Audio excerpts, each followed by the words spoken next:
Hey guys, how's it going? Going to be doing some modern here. I'm going to enter a daily that starts in about 4 minutes here. Looks there's about 40 people in, so it looks like it's going to be a decent daily. I'll show you the deck that I'm going to be playing. I'm going to be playing Affinity. I did go over this in my two-man that I just posted, but for those who didn't watch it, I'll go over it again. I am running a pretty stock list. You know, the 4 Gal Blast, 4 Thoughtcast, only running 3 Edge Champions because he's sometimes not the greatest, and he's a 3-drop. Running the 16 lands. I'm running a mountain over an island because if you look at my sideboard, more cards are red, and I mean it's mixed in the main board. I guess the island is relevant for the spell Skype, but not really. And it would be sweet to run some swamps in this deck just because the attachment Cradio playing. But I mean you do have the drums, you have opals, and the glimmer voids. As for the sideboard, pretty stock sideboard as well. A couple whip flares. They're good against Malaria Pod and Merfolk, and they're good against the blue white. Sorry, not the blue white. The blue red Delver, Vendilion Click, Sprite, and Pyromancer deck. I played them a couple times and whip flare just blows them out because all their creatures die to it. Torpor Orb is in there for mainly. I wouldn't bring it in against Malaria Pod, but it's good against Kiki Pod and Twin. Thoughtseize is mainly for majority of the pod matchups. I don't know how good it is against Malaria Pod. It's a bit better against Kiki Pod, and it's good against. I sometimes bring it in on the play against American Control to get Stony Silence out of their hand, and it's good against Tron. Spellskite is in there mainly for. I mean, he's good in a lot of decks or against a lot of decks, which is kind of why I want to mainboard him. But he's good against Infect, Jund, American Midrange, enchantments, and he just has a lot of good uses. Grafdigger's Cage is, I mean, it's a fine card against Pod and stuff like that. Against Malaria Pod, I might bring one in or something just to hedge, but it's mainly for Living End. I actually haven't had a chance to play them, but just looking at the deck, I played it in real life. I'm right now playing Malaria Pod, which does have a good matchup against Living End, but just by playing against Living End, I feel that Affinity has a pretty hard matchup against it. So Grafdigger's Cage is nice. Dispatch is in there instead of Dismembers mainly because of Wormcoil. Tron is played quite heavily on Magic Online, and Dispatch is good against Wormcoil, and it's still fine as removal. You just have to. I think the main reason why it is Dismembers ran over Dispatch is mainly just because the mana cost. Like you don't have to have colored mana, which sometimes is a problem post board. And 3 Ancient Grudges is just so I, have like a very, very, very, very good chance in the mirror match. And as you saw in my last two man that I just posted, the 1 Ancient Grudge I drew game 3 was pretty good. So 1 Ancient Grudge is very good in the Affinity mirror. So definitely like the deck. I mean, it's pretty stock, nothing overly special about it, but I do have a lot of fun playing it. So I'm gonna pause the video until the event starts up. Alrighty, back for the first round on the draw. A little unfortunate. I always like being on the play when I play Affinity. Game 1's very important with Affinity. Well, this hand looks a little awkward, but I mean, on the draw, it's nice to be able to Gal Blast a bird or a Deathrite, and we have Thoughtcast. Thoughtcast is the main reason why I'm keeping this hand. So we're not going to mulligan. We'll wish our opponent good luck. Ooh, yeah. This hand isn't very good against Tron, unless we draw a Plating.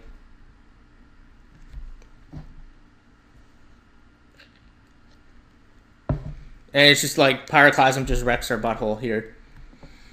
I think game 1, because they're not going to keep a hand. Like game 2, if they snap a keep, it generally means they have Pyroclasm.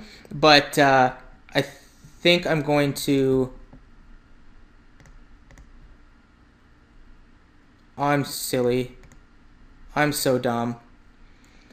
I should have left with with the Darksteel so I could Thoughtcast, because if he has Pyroclasm, we're going to be quite a ways behind.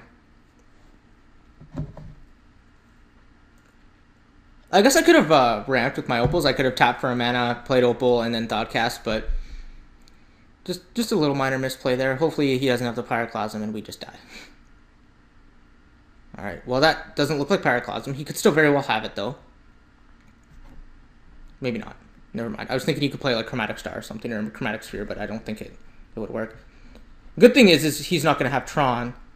He might even have to get Grove here because of Pyroclasm. Yeah, so he's getting Grove, and I mean, the only card they have in their main deck that they need Grove for is Pyroclasm, so that's something to be careful for. Perhaps I should have Galv Blast end of turn for mana efficiency, but let's go ahead and Thoughtcast here. Arcbound Ravager is probably my best draw just because it gets around Pyroclasm. So that's not anything special at all. Like that's pretty poopy. I'm not playing this Ornithopter. I mean, it doesn't do anything otherwise, but he's definitely going to Pyroclasm us next turn. And I think I'm going to play this Opal.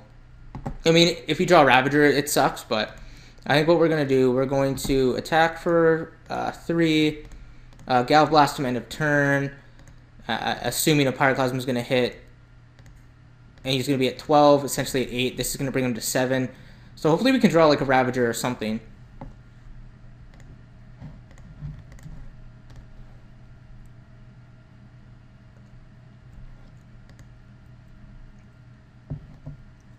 Alright, so Ancient Stirrings, try to dig to a Tron Piece or a Worm Coil or something. Definitely, so he hits the Worm Coil.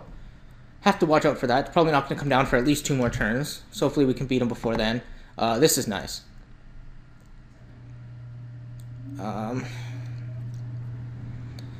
Is the 1 point going to be relevant enough? Just thinking. So, if I attack him to 12 or 11, Galv Blast is 7. Then the following turn, that'd be 4. So he'd be at 4 because we'd attack for 3 with the Overseer. And I'm saying I could. I'll attack for 1. I don't think we're gonna get much use out of these Opals anyway. So we'll attack for 1. Just hope he doesn't have like another Pyroclasm or something. Play this Opal. Keep that Opal, and then play our Steel Overseer. Because I want to be able to kill him. Because this turn, unless he has Pyroclasm... Okay, so what I want to have happen is the turn he plays Worm Coil, we kill him. So this turn, I attack for 3. He's at 8. Galv Blast is at 4. And then the following turn, he's dead. Alright. So he's going to search for the mine here. Yeah, search for the mine. Alright, well that's decent, I guess. So what we're going to do, we are going to... I don't think it's relevant. Like, I mean, we're not doing anything with this Ink Moth anyway. So we're going to animate it. I mean, it could be relevant. Probably not, though. We're probably going to die before that happens. So we'll attack for 3. And if next turn if play is Worm Coil, then we probably win the game.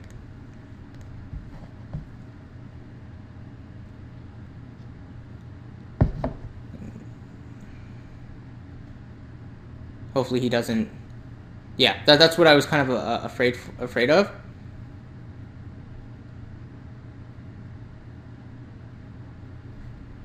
So we'll Galv Blast him here. Too bad this wasn't a Blink Moth. Or an Ink Moth. So he's at 1 right now. Oh wait, never mind, sorry. Ornithopter was going to die. So we have a couple draws. We know he has a Worm Coil in hand. Oh, I can't cast it. Oh, that sucks. Alright, well, let's attack for 2. So, I mean, even if he has Worm Coil, he dies. He needs to have... What's in their main deck? Karn. I think Karn is his... Yeah. Karn is his only answer to Blink Moth. Were we going to draw the red source? So if he Karned this, we'd play this. No, we wouldn't have been able to... If he Karned this, we wouldn't have been able to have the red mana for that. But turn after, we could have animated with our Ink Moth and then tapped the Spring Leaf to Galv Blast him. So yeah, his only, like, I pretty much know most of his deck list by heart, or the Tron deck list by heart, and his only way to kill a non-land permanent is Karn.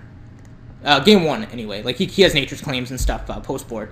So against Tron, Galv Blast doesn't do anything. Like, sure, it helped a lot there. We definitely want Thoughtseize, Dispatches, and like Spellskite. Like, they do bring in removal. Whoops, my name. So Spellskite's fine, but it doesn't apply enough pressure. Oh, Whip Flare, Torpor Orb, Grafdigger's Cage doesn't do anything, and Ancient Grudge can be fine.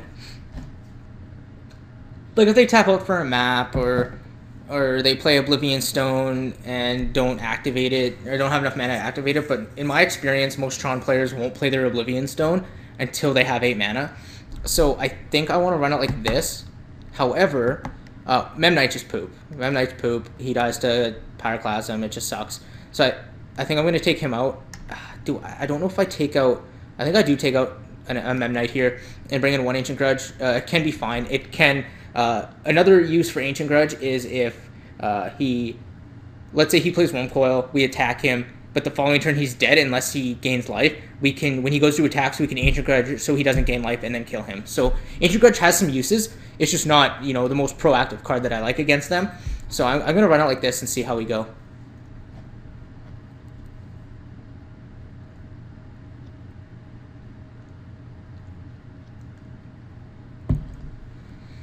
And there's some hands we can get that Pyroclasm isn't very good against. Like, sorry, that his Pyroclasm isn't good against what we're doing. And it requires Arcbound Ravager with some lands and plating and stuff. And, I mean, this is fine. It's nothing overly special. It does suck, though, because we're going to go Inkmoth, Signal Pest, and then Steel Overseer, and then a few Pyroclasms. It just sucks. But, like, the one Tron matchup that I have posted to YouTube, I'm pretty sure Cranial Plating just beat him 2 games in a row with an Inkmoth. So... We're not gonna.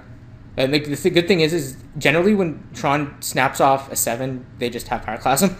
So the good thing is he might not have Pyroclasm. I'm such an idiot. It's not gonna be relevant here though.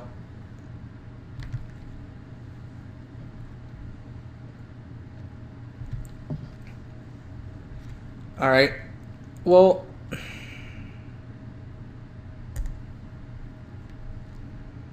I think I'm going to play Overseer, play a Mox Opal, tap it, play a Mox Opal, keep this one, and play Cranial Plating. And this way, if he does Pyroclasm, we can still attack for 1, 2, 3, 4, 5, 6 poison, then he's dead on the following turn. So I like this. This is kind of what we want. Like, Inkmoth with plating is just insane.